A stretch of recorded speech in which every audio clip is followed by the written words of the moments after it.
Number today. So that is great. Let me just share Thank real you all for quick. being here. Yeah, and hopefully you're having a great week. Okay, there we go. Okay. Ugh, escape. There we go. Let me share my desktop. Okay.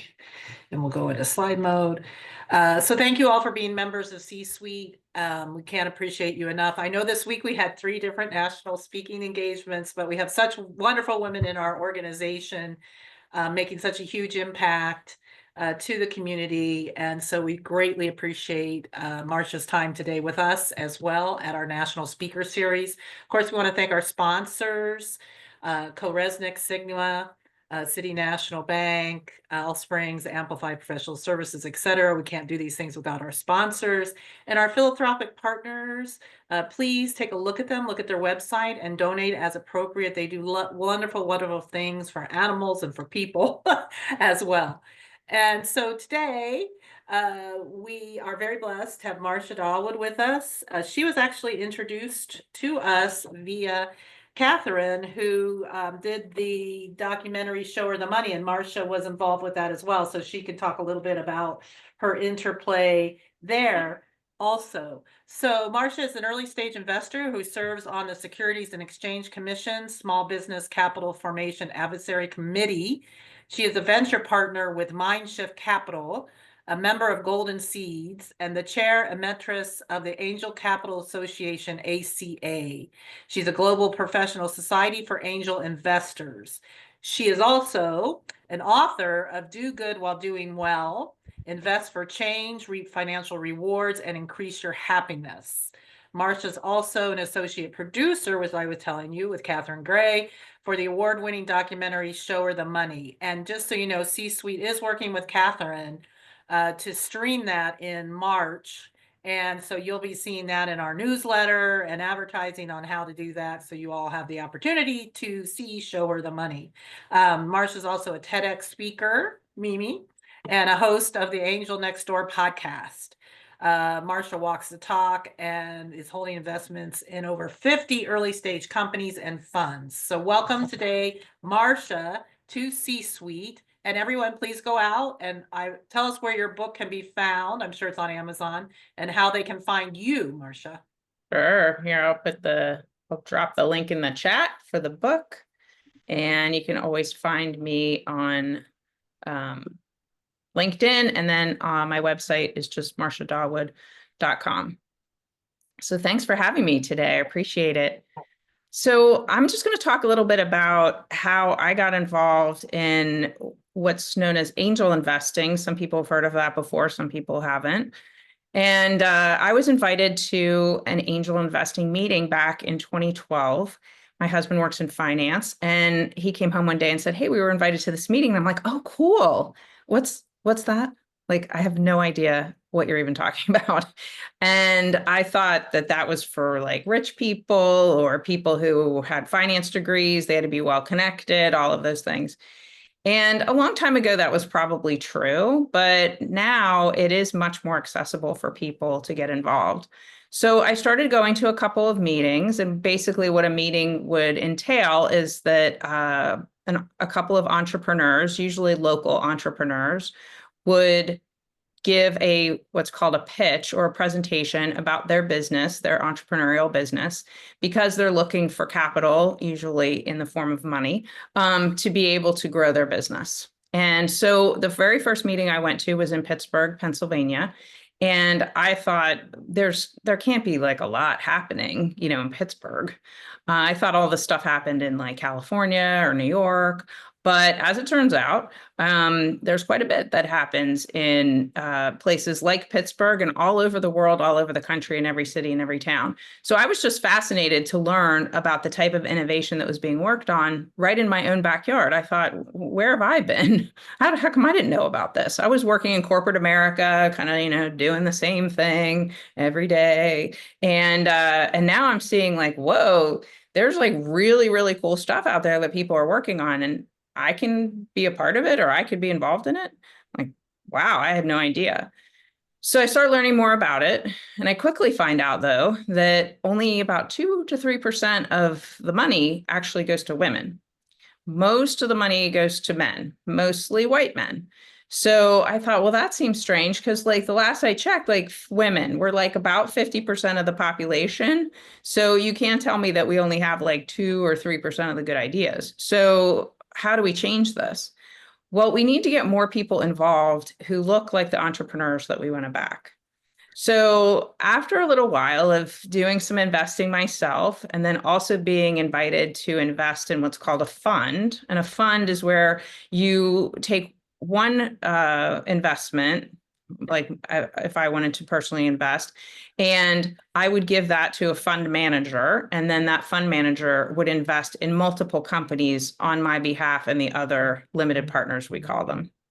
So what ends up happening there is you end up with a diversified portfolio, we call it, meaning that you have multiple companies that you're invested in by just making that one initial investment. Well, I looked at this and I thought, well, this is pretty cool because at the end of the day, an angel investment or an investment into an entrepreneurial company, simply put, is when someone uses their own money after tax dollars to invest in a company that's private. So in a lot of cases, we hear about the public markets. So we hear about like Apple stock or Facebook or something like that, Google. These are all the big names you hear about in the news.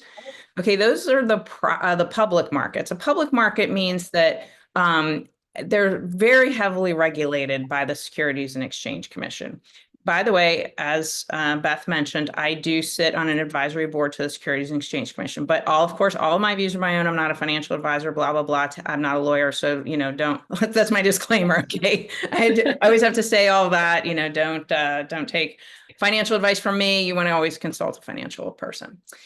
Anyway, that being said, the Securities and Exchange Commission regulates the public markets, meaning if you go onto their website of any company, like let's just keep using Apple as an example, you can find a lot of information about the company because they have to give that information to the public.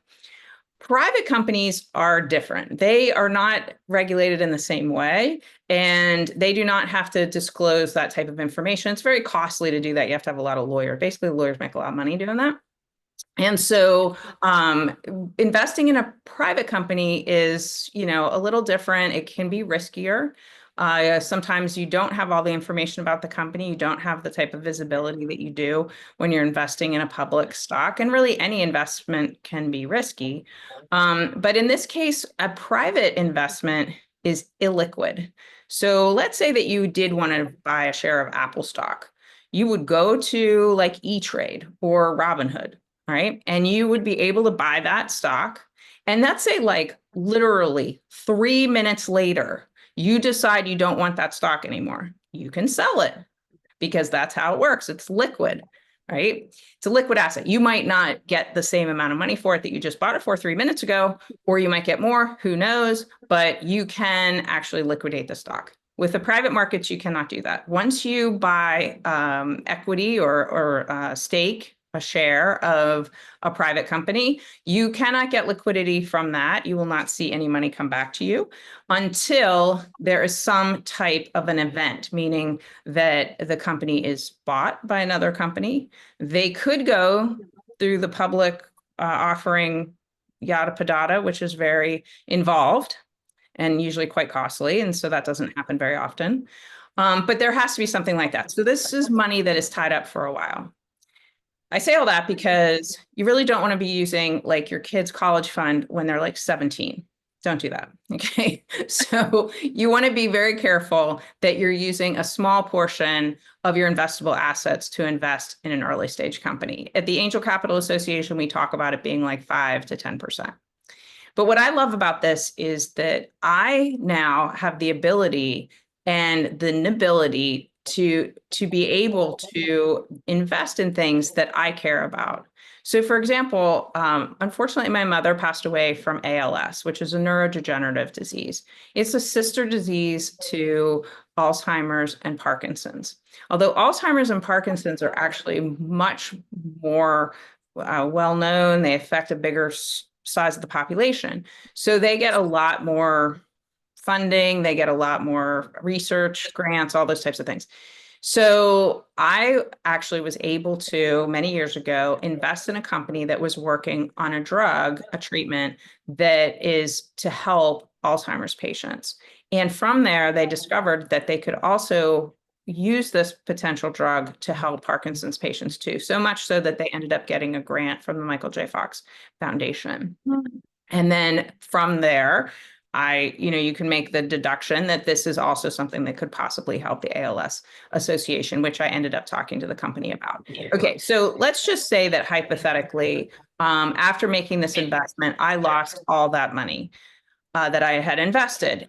Well, I don't know that I would feel terrible because I had really helped a cause that I very much care about, right? So there's a balance. So I always tell people, look, if you're going to invest in the private markets, if you're going to become an angel investor, there is definitely a possibility that you can make a very nice financial return. And people have done it, including myself. However, you can't think about it like that's your only thing, and you can't plan for it like you might plan for a retirement if you were just talking about investing in stocks, bonds, mutual funds, things that are a little bit more fixed or they're a little bit more predictable. So with that all being said, I got to a point where I was like, okay, so basically you're telling me that I can invest in something that I care about. I could actually help a female founder with what she's working on. And in the case of the Alzheimer's drug, the scientist, the woman who is behind all of it, was a female founder. And I thought, oh my gosh, this is incredible. I get to help this founder, and I get to really help a cause that I care about. And by the way, that company did I know a minute ago I said it's rare, but they did actually go public in 2021. So there was a return to the investors. It was a pretty good return for the people who were in very early, like me. So that was great. All right. So that's just an example of something that if you wanted to invest like this is kind of, I'm just trying to kind of paint a picture of what it would be all about. So before I go on, any questions about that or anything that I didn't really explain well? I just have a question. And you guys, since we're all members, feel free to jump in there. So I've invested in some companies, and do they ever go public? Do they ever go public? They're privately held family kind of companies. Do they typically stay that way? Do they ever go public or? Well, it's rare. What's the percentage? It's rare. It's definitely rare. I don't know that I know a percentage, but it's definitely rare. It was rare that the company that I invested in ended up doing a public offering. Right now in 2025, where we are right now in February 2025, it is still a very, very tough exit market. And what I mean by that is since 2022 until now, with the high interest rates, there's just not as much liquidity happening in our economy. So you're not seeing as many companies that getting bought or what we call M&A activity, mergers and acquisitions activity. You're not seeing that as much. I'm hoping, and I maybe I do say a little baby prayer like every night, please, could we have the M&A activity pick up again? Because if it started to pick up again, capital would start to flow and you'd start to see that flowing more to the founders who are working on some of these really cool companies. But right now, the fundraising environment is just so incredibly challenging, especially for women, that, until that starts to change, and it's all cyclical. So knock on wood, it will change, right? At some point, it will start to change. It's just, when is that going to happen? And then what is that going to look like? So we won't really start to see IPOs or, these public offerings from private companies until all of that starts to change. Okay, that's interesting. Yesterday we had Leadership Edge, which is C levels for big companies. And so we had a woman from MasterCard. She was saying the amount of small businesses since COVID has gone up like 300%. So you have all of these small businesses out there, how do they scale and grow? That'll be interesting to see how all that plays out. And so anyways, okay.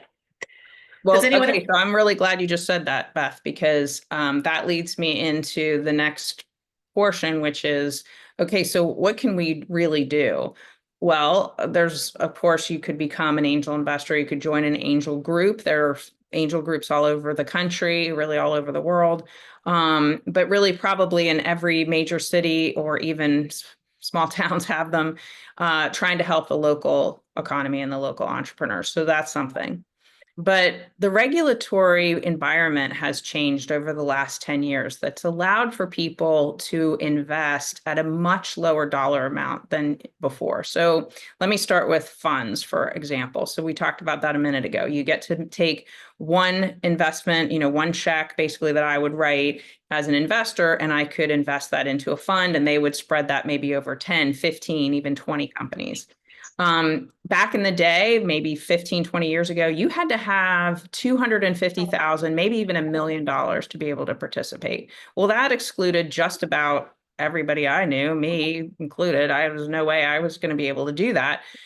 But in the last couple of years, you're starting to see more what I call angel funds, meaning that an angel group will actually do the same thing. They'll pool money together, they'll invest in companies, and there's usually a manager from within the angel group or somebody local that's working on that. And that means that you could potentially, I've seen them as low as $5,000 that people could invest into a fund. So that's a big difference going from 250K as a minimum now, possibly $5,000, $10,000. But there are other ways that people can get involved as well that could be for as little as a couple of $100s, and that's through equity crowdfunding. This is something that's only been allowed since 2016. The Securities and Exchange Commission changed some of the rules to allow for this type of fundraising. And the reason was because of the Jobs Act. So when Obama was president, the Jobs Act was passed, and this was a really big part of that. Could we get there to be more democratization of the private markets and allow people, anyone who really, I always say anyone who has a bank account and internet access, because you do kind of need both of those things. But you could invest for as little as like even $50, $100 through one of these platforms. Now, there are 3 platforms that have the majority of the market share right now. You can Google equity crowdfunding platforms, and you could find a couple others too, but the majority are Republic, WeFunder, and Start Engine, if you've ever heard of those. And what I like about this is because they are regulated by the SEC, every offering on there, they have the same kind of look and feel to it, meaning that the companies that go on there to fundraise, they have to have a video that explains what they do. They have to have their financial documents in order. They have to keep all of the correspondence on the platform, no off platform correspondence. So even if I knew the CEO, I could not have a conversation with them about their offering, about their crowdfunding campaign without the CEO taking that information and putting it publicly on the site so that everybody has access to the same amount of information. So I love that because you can really find out a lot about a company from reading the Q&A. I mean, you don't even have to ask any questions. You can just look at all the questions other people asked and see how the company is answering them and how quickly the company is answering them. Because what I found is sometimes entrepreneurs will be like, I'm fundraising and I just need the money. I just need the money. And then as soon as they start to get money and now they're off, doing whatever they need to do in order to grow their business, they're kind of like, oh, yeah, oh, right. You did give me money, but what? I'm busy. I don't have time for you. Right? That's like I always tell entrepreneurs, don't do that. Don't do that. That makes us a little bit mad. Yeah, there was actually, I'll tell you a little story since it's just us here. I won't use names, but there was a guy who we invested in his, when I say we, I mean my husband wanted to do this and I was kind of like, whatever, but don't tell him I said that. And but anyway, so we invested in this company, and honestly, I kept asking the CEO for an update, and he must have thought I was just like, because the intro came through my husband, he must have thought that it was like I was just like the stupid wife or something. And I'm like, dude, read my profile. Okay.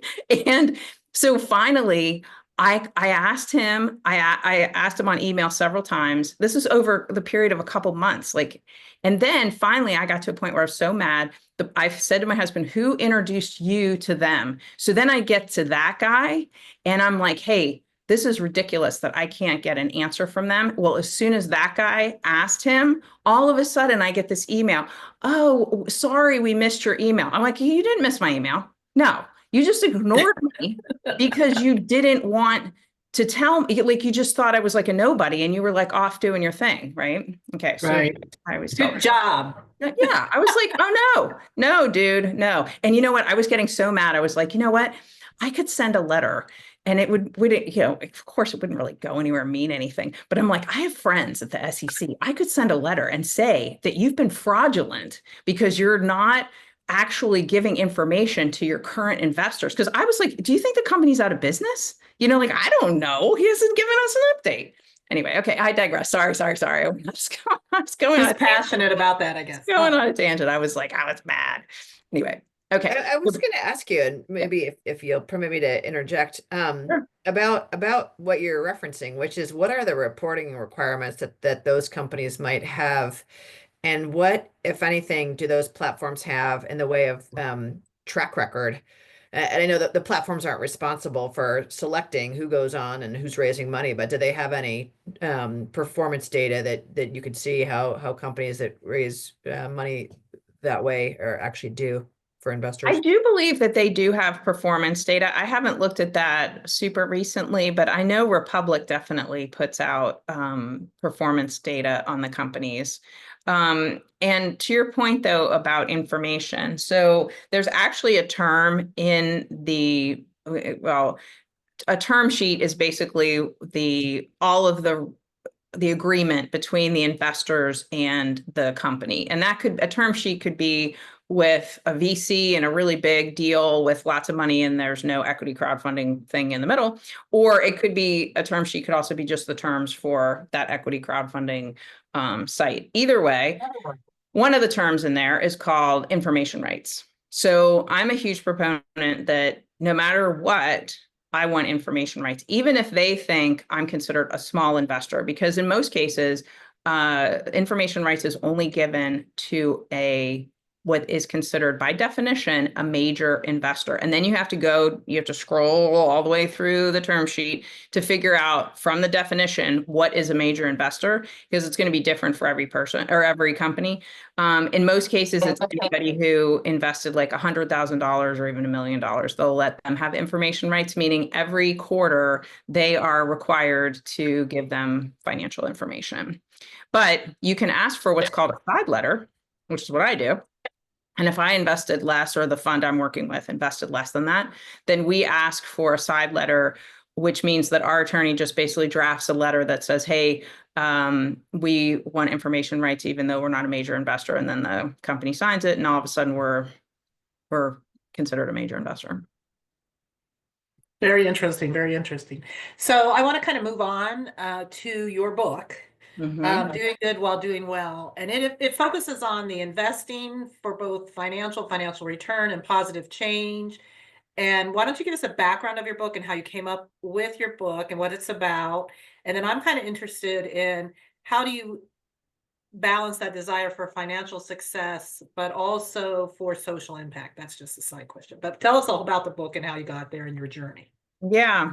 Yeah, I got there because to be honest with you, I was frustrated. I was like, hey, I ran out of my own money because I was investing. And then, like I said, you only use this little kind of bucket of money that you're going to invest.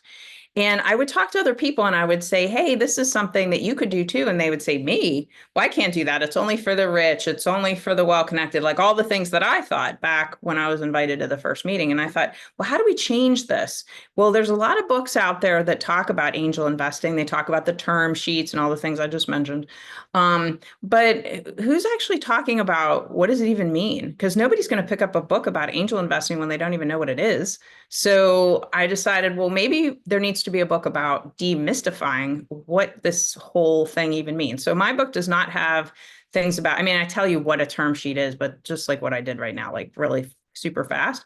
And I do have a glossary section that explains what some of the terms mean. But what I've tried to do is break it down and be like, hey, these are the ways that you can even begin to think about participating. So there's a whole chapter on equity crowdfunding that we just talked about. There's a whole chapter on why women don't get the funding that they do.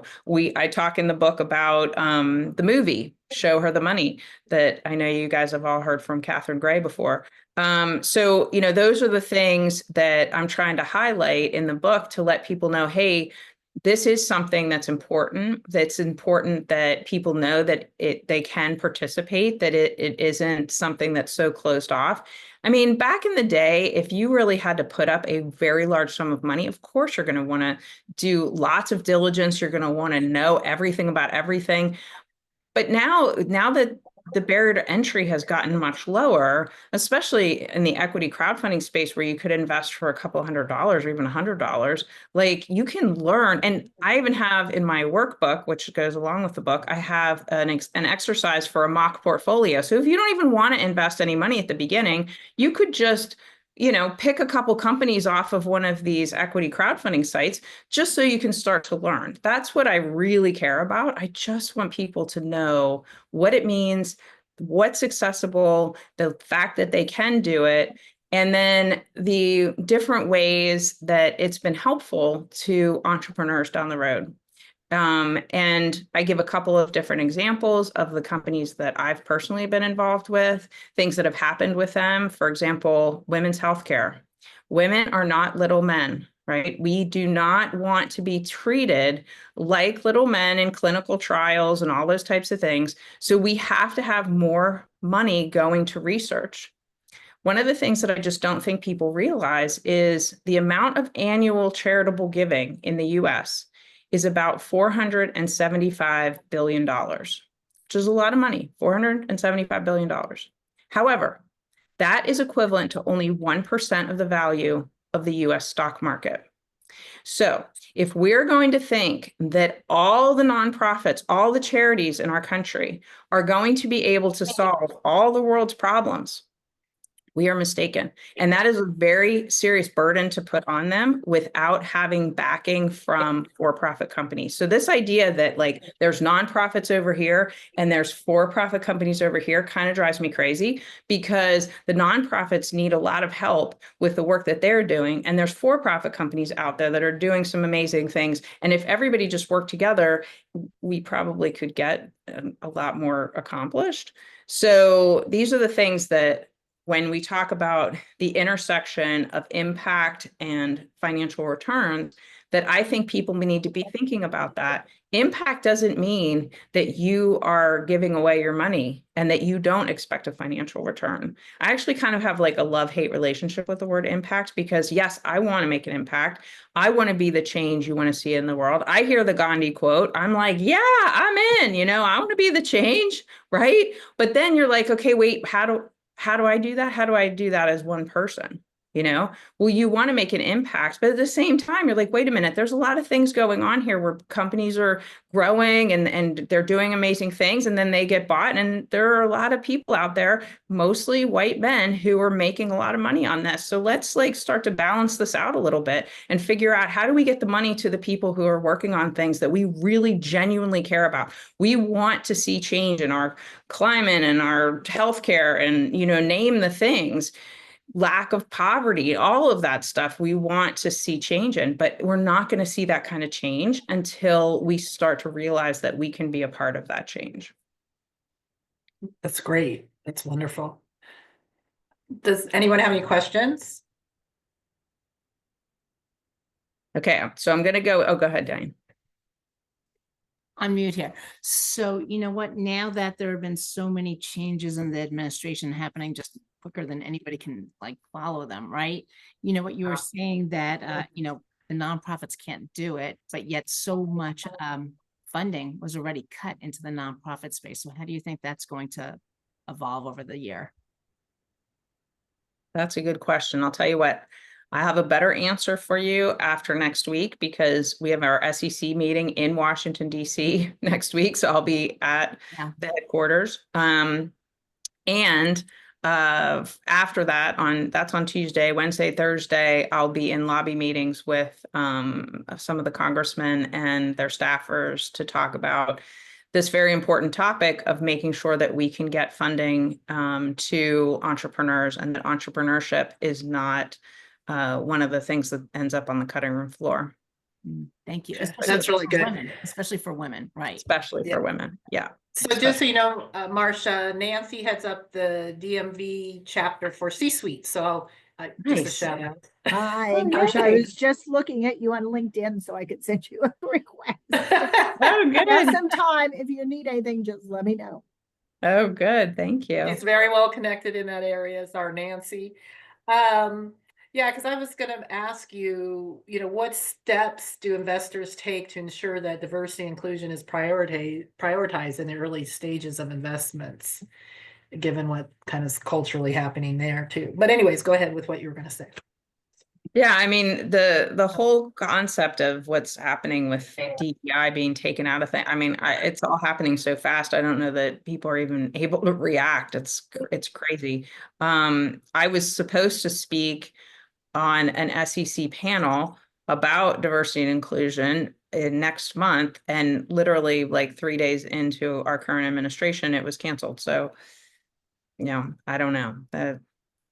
We're in for an interesting next 3.95 years. Who's counting? Anyway, so the one other thing I wanted to point out, because this is something that I find women really like to hear about and have no idea that it's even possible, is, I talked a little bit about this intersection of philanthropic money and for-profit companies. And philanthropic dollars are usually either directly given to a charity, a 501c3, and the donor gets their tax deduction, or sometimes they're put into what's called a donor advised fund. You might have heard of those, a DAF, in the past. Well, in cases where there's a DAF, that money is in a lot of cases put into like a mutual fund or maybe even Apple stock or whatever, in the meantime, before it's actually given to the charity.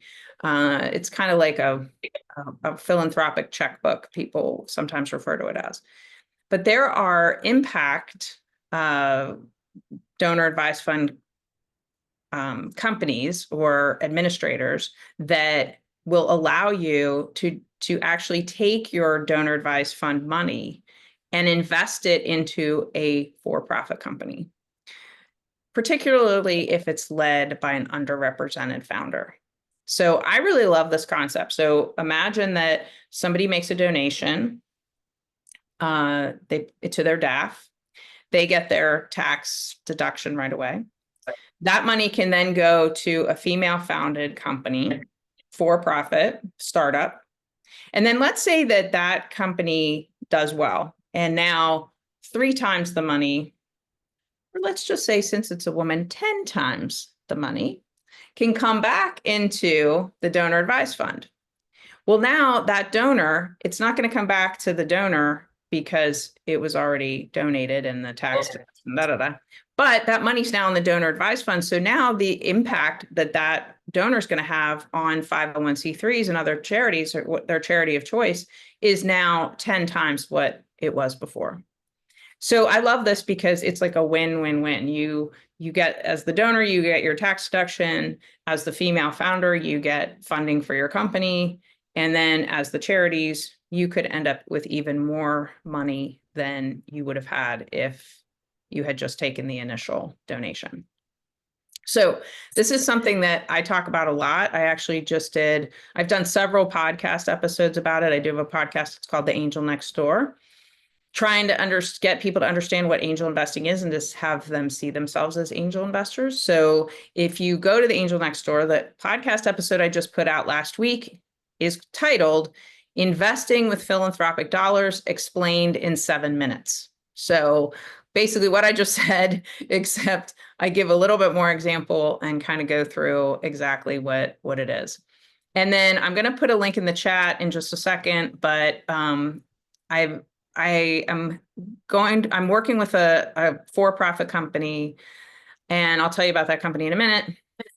who was on my podcast actually today. We dropped the episode. And we are doing a campaign for her to help her get philanthropic dollars to invest in her company so that she can then keep growing her company. The reason why she's struggling so much with fundraising is she's a female founder. She is part white, part Asian. So technically she's a person of color, which is also, that's even harder. But her company is called Make Love, Not Porn. And it's a company that is focused on healthy sex education for the world and the planet. And then she also has an academy that she's building. So I know the one thing that really terrifies me is when I hear about kids that go onto like YouTube and places and they learn about these types of things in the wrong way. And she's really trying to change that. And she's been working on this for about 16 years. She's gotten a lot of pushback from people who are just like, oh, I think what you're working on is like bad, but it's absolutely 100% not. I mean, the porn industry just marginalizes women. Right? We all know, right? So she's really, really struggled with fundraising because in a lot of cases, people don't want to be associated with her being an investor in her company. In this case, what we're doing is we're going to have people make a donation to a company called a 501c3 called Inspire Access, that their entire mission is to invest in for-profit underrepresented founders. And so they will be the ones who end up making, we as the donors would make the donation, and then they would take that money and give it to the for-profit company. So okay. I will drop a link in the chat because we're going to have a webinar explaining all this, hopefully a little bit better. You can tell I'm just learning how to say all the words because I haven't really put all that together in a whole sentence yet, but it's really, I think it's super needed that we start to do different models like this. And what I'm hoping is that if this works out for Cindy and her company, that other female founders will be able to see this as a model that could help them. Because what I've seen is women in particular have told me over and over again things like, well, I don't invest, my husband does that, or I just let my financial advisor do that.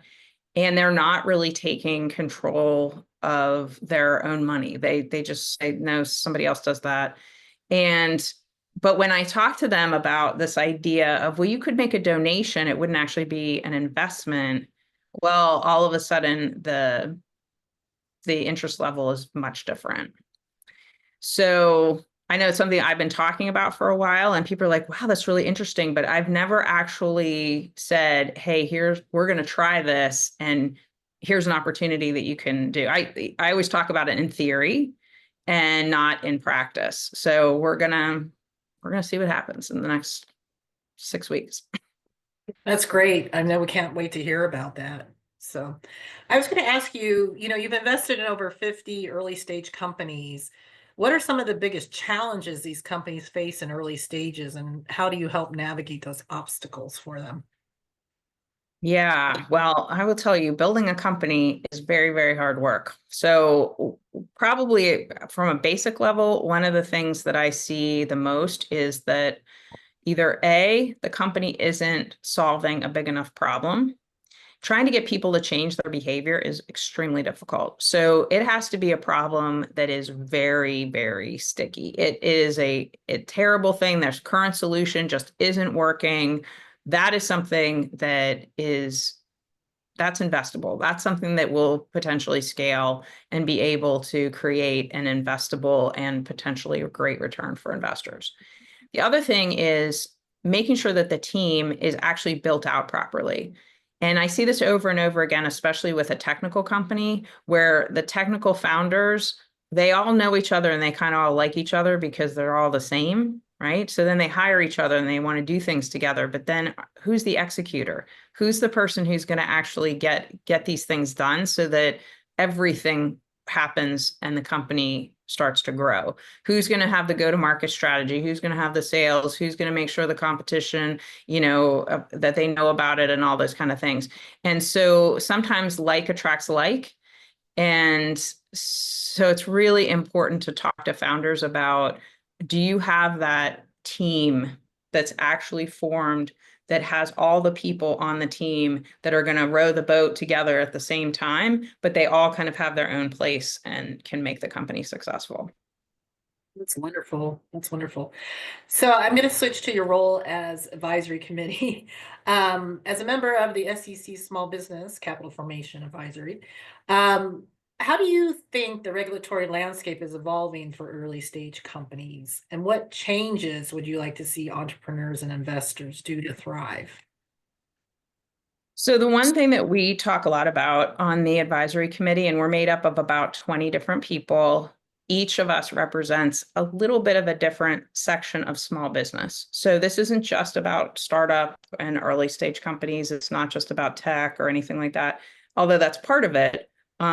This advisory committee is really looking out for all small businesses in the country, which I really love, because that's where jobs are created. And we want to help small businesses in every way. And we want those startup companies also to be able to grow and scale. So one of the things that can be a hindrance in capital formation is when investors are either not allowed to invest, or they are not given the proper education, or they don't even have access to education to learn about investing. So I think part of that is where, I come in with the book and I'm trying to just demystify this entire asset class. But then I also see it where, we want to make sure that, like, for example, the accredited investor definition, which basically is a measure of wealth and income. So $200,000 in income if you're by yourself, $300,000 if you include a spouse annually, or $1 million in net worth minus your home. That's the definition of an accredited investor. Now, the word alone, accredited investor, is confusing to people, because it makes you think, oh, I have to have like a certification. I have to pass a test. I have to have done something. No, you just have to have a certain amount of income or wealth. So we've talked about this ad nauseum, because it is sometimes a barrier for people who do have the knowledge, who do want to participate, to be able to. And that's really where equity crowdfunding started to come in, because you don't have to meet those requirements in order to do that. So it's getting there. These are some of the things that we talk about, because we do want there to be investor protections. We don't want grandma to be using all her money to, invest in a startup company that loses all the money for her and then she doesn't have any money, right? Of course, we don't want that. We also don't want her to go buy 100,000 lottery tickets, but she's allowed to do that. But that, either here or there. So we're just trying to talk about, like, how do we make it easier for capital to be formed for these companies? And what I'm seeing is we'll see what happens with the new administration, because there's going to be a huge change. We're getting a new chair of the SEC. There'll be at least one or possibly two new commissioners. So, we'll see where that all turns out, but it should be interesting. Okay, no, that's really good. So with your documentary work, do we have a question? Go ahead. Mary has a question. Yeah, Questions. Marcia, you talked a little bit about this, but I have done some angel investing in the past. Unfortunately, it's like maybe 3 different companies. And thought I had done the due diligence. Unfortunately, those didn't work out. So I'm very curious about sort of what I would call the due diligence when they are private, they're presenting sort of a prospectus in a way. And, you're looking at the prospectus and, how do you make that judgment call? Like, should I invest in this? And obviously these were larger than, let's just say, like, the rules have changed. So, these were, I would say, fairly, more substantial investments. And, everybody knows it's risky, but, you really don't want to lose. So I'm very curious about, and maybe that's in your book, just really, how do you do that due diligence, to just really make it better in terms of making a decision to invest in these companies that it's like a private owner and you really don't know that much about their team except what they tell you or what they show you. And so like reducing risk, basically. Sure. Question. So in the data that we've collected at the Angel Capital Association, we found that the more time that is spent on diligence, the less risky it turned out that the company was, meaning that there was more likelihood to be an exit if there was more diligence done on the company, which would make sense, right? However, all the diligence in the world could be done, and you still can't predict things like, the CEO gets arrested. I don't know. Like anything could happen, right? So all kinds of crazy stuff, or there's a pandemic in our country or in our world, right? All of these things can really make, change that. So I always say that diversification is really, really important. And in fact, I do give an example. It's pretty similar to what you just said in my book, where in the group that I was in, there were two people, each made 3 investments into a startup company, 3 different companies though, right? The one guy had 2 of the 3 companies pretty quickly exit. He got a really nice return, and he thought angel investing was the greatest thing that had ever happened to him. The other guy has all 3 companies pretty much go under in the first year. He thinks angel investing is the worst thing that ever happened to him. Okay. So now you've got these 2 extremes, but neither of them is really reality, because if you had diversified the portfolio more, the risk would have been spread out. So, and that's certainly not to say that you made bad decisions. You made the best decisions that you could given the information that you had. And even when I started investing, I was the same way. I made a couple of investments. I did not even know what a fund was. I didn't know that was an option for me. I was pretty much presented, as I'm sure you were, with whatever it was. I thought, oh, this sounds good, and I did the diligence. I read the stuff. I talked to people, and I thought, cool, And then it turned out, not so cool. Like the one company, the guy just decided that he was going to, he was just going to go get a job. We're like, I'm sorry, what? Yeah. You just abandoned the company, right? It happens though, right? So I think in a lot of cases nowadays, and I think that's a big reason why I wrote the book, was because I just don't want to see, there's so few people who are actually angel investors right now. If you look at who could be an angel investor, it's probably like 16 to 20 million potential people could be angel investors, meaning that they hit that accredited investor definition.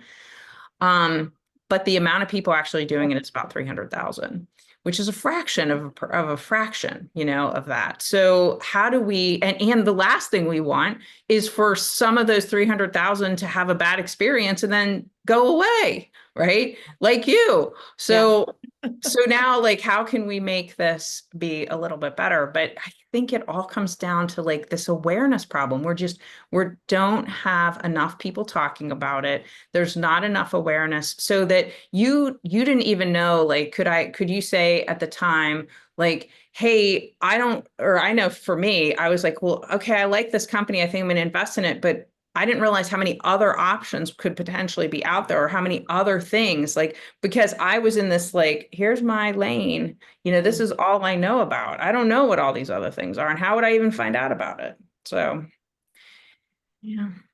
Oh, go ahead, Deanna.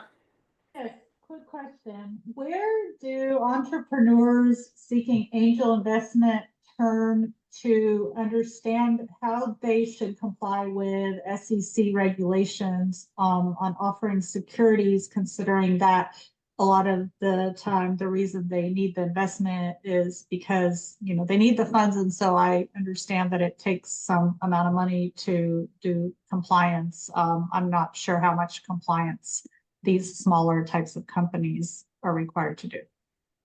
Yeah, that's a very good question. And unfortunately, I have found that many of these early stage companies they kind of get themselves kind of upside down with things because they don't set up their company properly from the beginning. And then when they do want to do an offering, they might not know exactly how to do that. So with the news I always tell the advice I always tell to entrepreneurs is like, hey, don't use the lawyer that's like your brother's uncle's sister's cousin. Like, don't do that, right? So you want to do like find the person who is actually a startup attorney. And there's somebody in particular that I love who is very, very helpful, very reasonable for entrepreneurs, a company called, or a law firm called Foley Hoag out of Boston. And they're actually a national firm, but that's their main headquarters. And I just think I've talked to way too many entrepreneurs that have set it up wrong. So when you say like, where do people go? The one thing that the SEC is trying to do, so like if you go to sec.gov, there is a ton of educational information out there that nobody even knows about, that can help entrepreneurs learn, but it's a lot to kind of muck through, like we talk about, the difference between a 506B and a 506C offering. Well, I'm not going to bore you with the difference right now, but it's an important distinction. And so if a company actually files their offering incorrectly, it can lead to a lot of problems. So I always say, look, you have to get a lawyer. I know they're expensive, but at least at the beginning, it doesn't have to be that expensive to at least get the right advice of how you need to be set up before you make very, very bad decisions.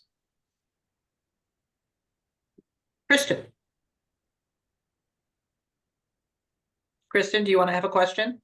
Oh, I see a little hand on your face. Okay. Okay. So I have a question. So how do you see the landscape evolving in the next 5 years?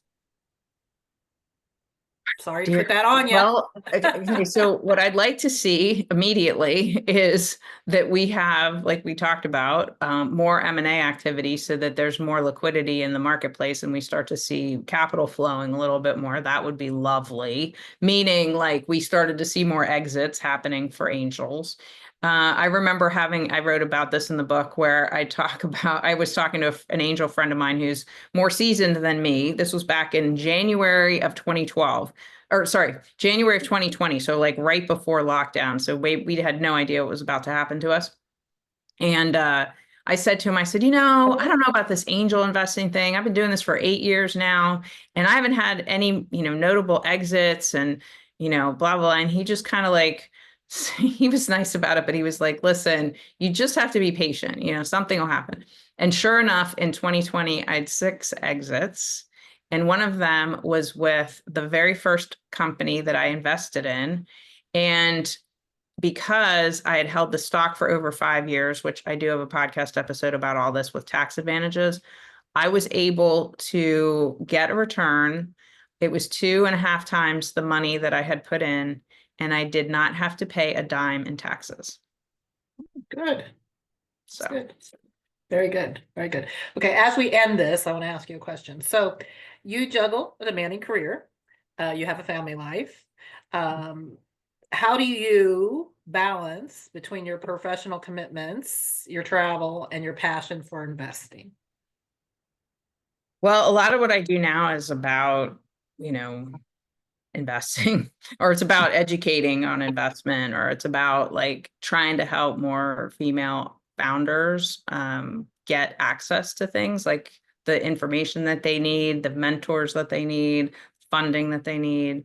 So I think it comes down to, if people want to do this, if they want to be involved, they can be involved with as much or as little time as they want. In some cases, I've seen people become mentors to companies and they put in a lot of time. They might become a board member, whatever.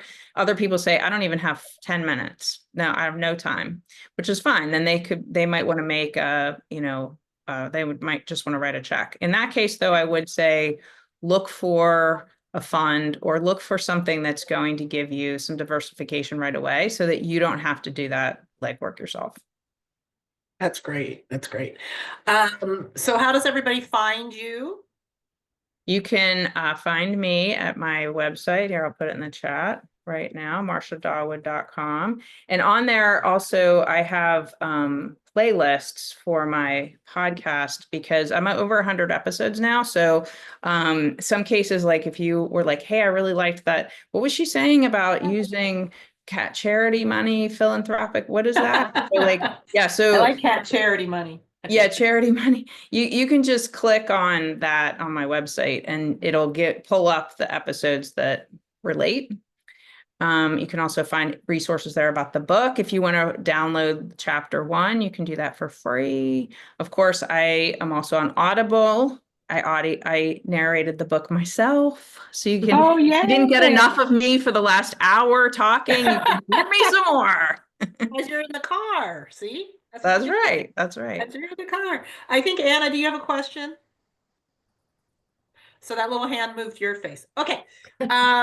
Does anyone have a final thought or something they'd like to share with Marcia today? Diane, you want to do it? Yeah, Marcia, first of all, this was really impactful. Thank you. I would just be really curious if you could update us after your meetings with the SEC next week and Sure. what that looks like and just what the vibe is. The vibe. I know. I can't wait to see the vibe. The vibe. And if you are making an investment, you know what, just remember you have the power, right? So you can follow up with the people that you're investing in, you know, you can kind of bug them and find out where your investment is, you know. And you can also ask like for, let's say, an advisory board position or something like that, where you're part of the company, but maybe not on their official board, but you're really, you know, part of getting your investment out to a bigger world. Mhm. And just supporting entrepreneurial companies that you care about, even if you never become an investor, if you know that they're working on something and you like it, buy it if it's something you can buy, or like their social media content so that they know that there's some engagement. All of that stuff really matters, and it's very, very helpful. Yeah, and buy things from your female. Yeah, buy things, buy things. Yes. So Mary, you had a quick question. Yeah, I just wanted to ask about the podcast. Is that just like access? You can just look at podcasts on, you know, Apple, Spotify. Anything. Yeah. Great. Apple, Okay. Spotify. And then somebody finally last year around this time twisted my arm and said, you got to go on YouTube. So it's on YouTube too.